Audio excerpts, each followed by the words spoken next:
Dell, the Patriot Wilkes, what do you think? You know, I think of a guy that had all the tools and a ton of potential that never really realized it due to injuries and a lot of issues and demons, I guess you might say, but an extremely talented and good guy. What are your thoughts on the entire Patriot gimmick itself? At the time when the Patriot first came out in the early 90s, it was the right gimmick at the right time, and it certainly worked. And Dell was an all-American kind of guy in general. Didn't necessarily even need the mask, and I think he could have pulled the Patriot gimmick off. But he also took it overseas to Japan and did very well with it, so it worked. For fans who don't know what the Global Wrestling Federation was, could you explain it to them? The Global Wrestling Federation was a wrestling organization that was, I believe it was based out of Atlanta, Georgia, but they taped their television shows in Dallas, Texas at the world-famous Sportatorium. And it was run by Joe Pedicino and a few other people, but it was eventually absorbed by a gentleman by the name of Max Andrews in Dallas that had syndication. It aired every day on ESPN. So there was a lot of television that was recorded and a lot of television that aired throughout the week. But it was kind of like a daily serial wrestling program.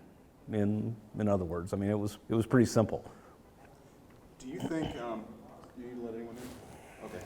Do you think that Global at the time had the potential to be the third biggest company at that time?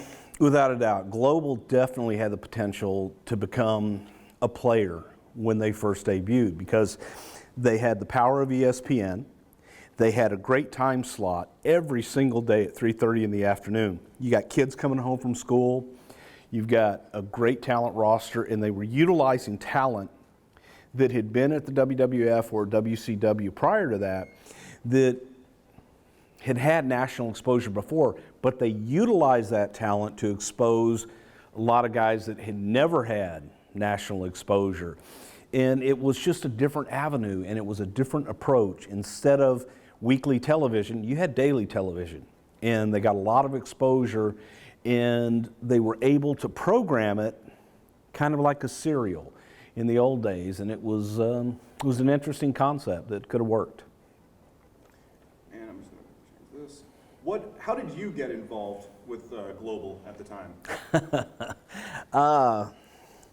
I'd been fired by the WWF at the time, and I was living in Houston, Texas. I got a phone call from Eddie Gilbert, and Eddie Gilbert had taken over the creative reins, if you will, of the Global Wrestling Federation.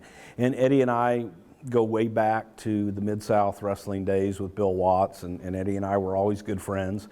And he called me and said, "Hey, I've got an idea. Would you be interested in coming up to Dallas every Friday and shooting some TV and helping me out, write the TV, and have some fun?" And he pitched the idea that he had, and I loved it. And I said, I'm there. And I got in my car that Friday and drove to Dallas. Now, I know Dell was gone shortly after you got to Global, but what did you think of him in the ring and on the mic, or overall as a wrestler for the brief time that you saw him in Global? As a wrestler, I thought that Dell was terrific. In the ring, Dell was great. Had a charisma about him. His promos were not the greatest in the world because when he opened his mouth, he sometimes became a little tongue-tied. He wasn't the greatest promo. And he had that deep South Carolina drawl. But again, some people say I have an accent too. But he was an incredible talent in the ring, and that helped him. And he looked like a champion. He carried himself like a champion. But he was the right guy at the time to kind of carry that promotion. I think that Global had the opportunity to compete. I think that at times there were money issues that prevented them from, well, being able to pay people and being able to maintain a steady business. So while you could bring in some names for a week or two, you couldn't sustain that because there just wasn't the revenue there to sustain it.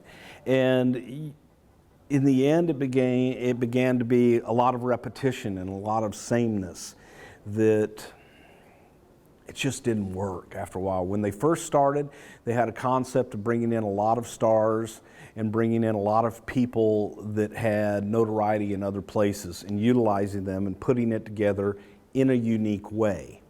At the end, it ended up being a lot of local guys from Dallas and the defunct World Class Championship Wrestling operation. And it was, I've seen it, I've been there, and you're giving me the cast-offs instead of the stars. And just kind of fell by the wayside.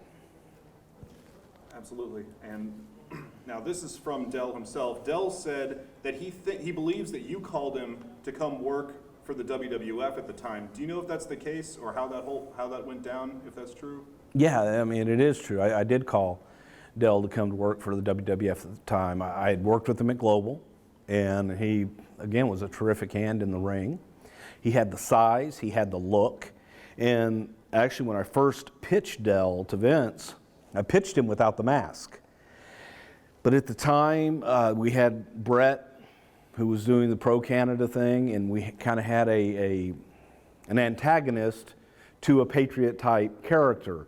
And Dell really was comfortable under the mask, and he had more personality, frankly, with the mask than he did without the mask. So the decision was made. Here we have a character, we have a guy that's comfortable working under a mask. He had a little bit of name notoriety, so the decision was made to use him under the gimmick that he had for years, which is very strange in the WWF, because Vince liked to create the characters, and it was very few and far between that he would take someone's gimmick from before and use it.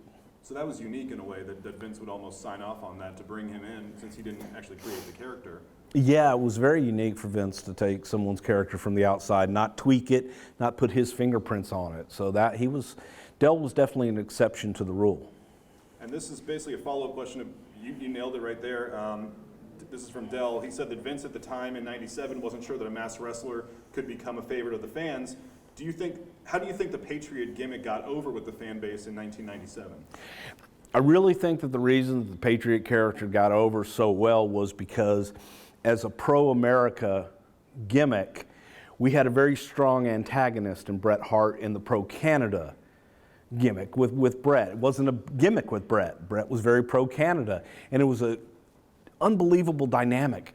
In the United States, Bret was booed and despised, and they just hated him because of his pro-Canada stance.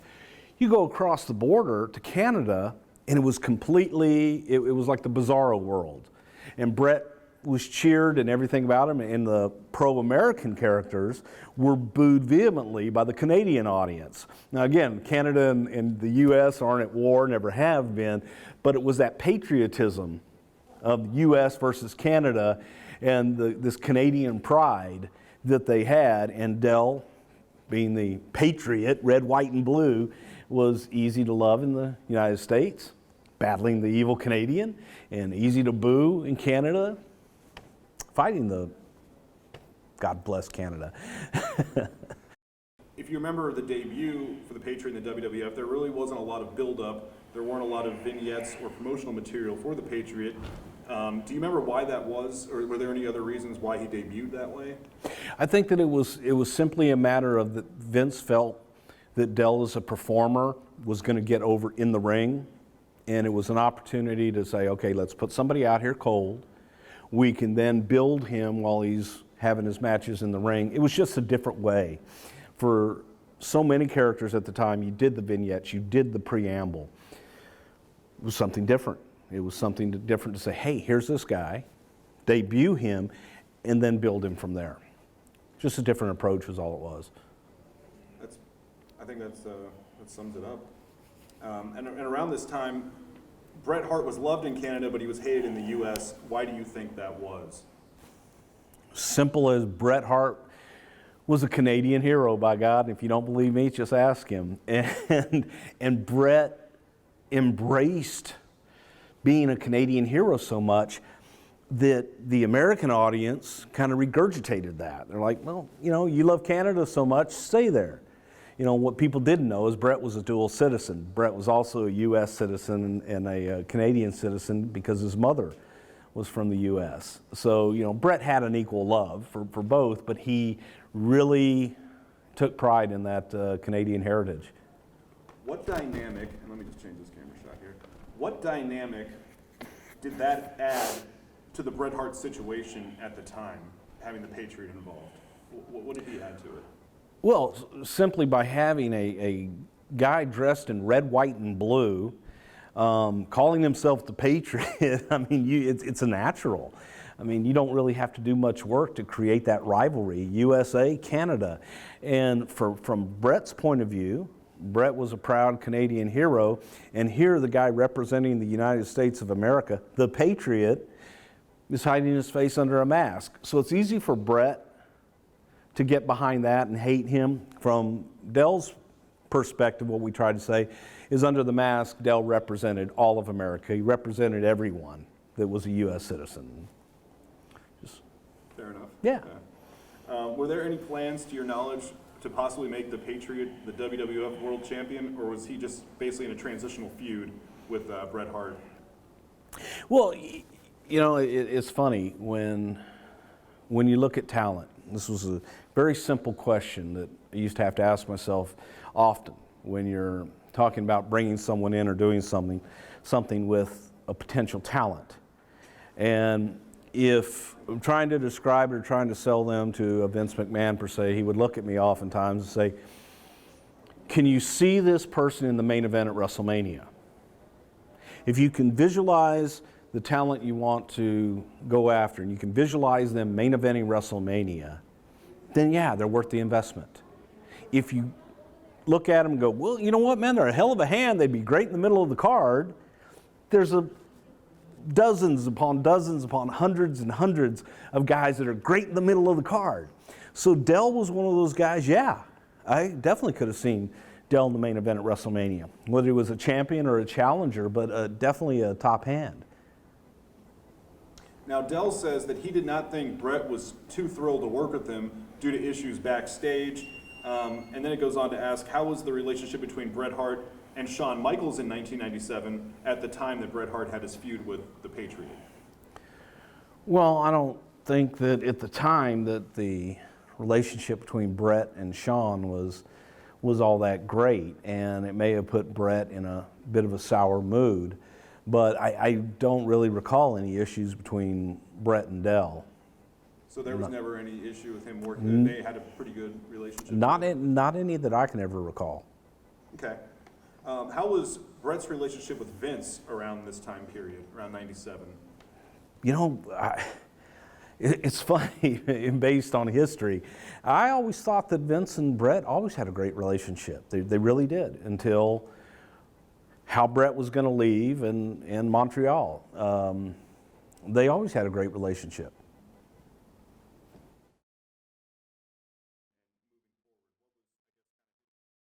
Well, I think that during the Monday Night Wars, there was definitely a decision to be a little edgier, to have, the Attitude Era, if you will. That there was a decision to push the envelope, to walk that line, and sometimes quite often step over that line. So the decision was made to be a little more aggressive and to be edgier, if that's what that means. But I don't know about, did we blur the lines between good, bad? Maybe we did, but I think that society at that time, what they viewed as good was really bad, and what was bad was really good.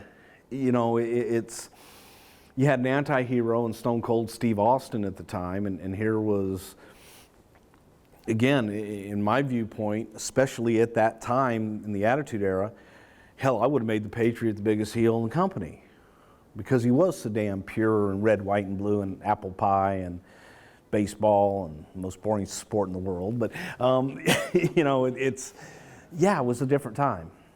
Let's just touch on that for 1 second, because I think it's pretty interesting, the fact that that was an idea that really never came to fruition. But how do you think that would have played out? What were some of the ideas that you could have gone with? Well, I think that when you look at trying to sell a wholesome image and trying to sell red, white, and blue in that time, that it was a little bit difficult when you had these anti-heroes, when you had people that went against the grain that people were cheering, when you had somebody telling their boss to screw off and stunning their boss and drinking beer and having a good time.